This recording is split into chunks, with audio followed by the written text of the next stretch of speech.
সম্প্রতি Toyota company এমন একটা গাড়ি তৈরি করতে চলেছে যেটাতে আমরা পেট্রোলের পরিবর্তে পানি ব্যবহার করতে পারবো।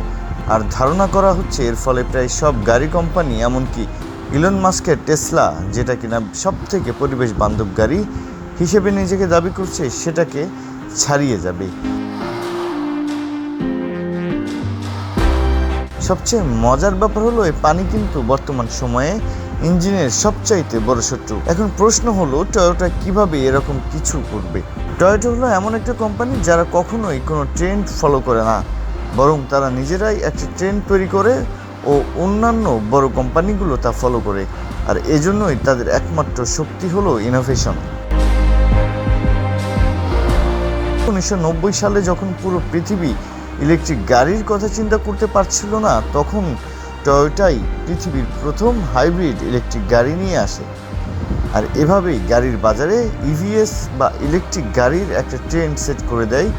কিন্তু টয়োটা নিজেই নিজেদের এই সাফল্যে খুশি হতে পারছিল না, কারণ সেই ইলেকট্রিক কার যখন পুরো পৃথিবী জুড়ে পরিচিত হচ্ছিল, তখন তারা এই গাড়িতে বড় কিছু সমস্যা দেখতে পায়, আর তখন এই গাড়ি উৎপাদন বন্ধ করে দেয়।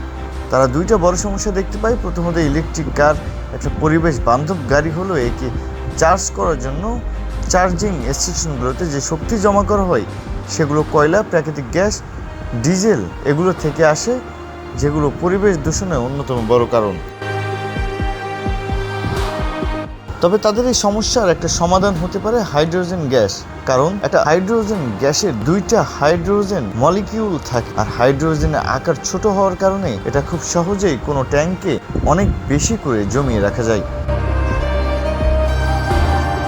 পানি দিয়ে চালিত এই ইঞ্জিন ডিজাইন করার পর প্রমাণ পাওয়া যায় তাদের ইঞ্জিনিয়ারদের দক্ষতা।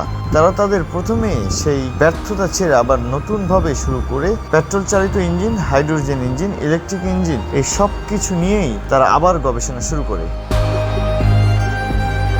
গাড়িতে অটোমেটিক্যালি পানি থেকে হাইড্রোজেন গ্যাস উৎপন্ন হয়ে সেই হাইড্রোজেন থেকে শক্তি নিয়ে গাড়ি চলবে।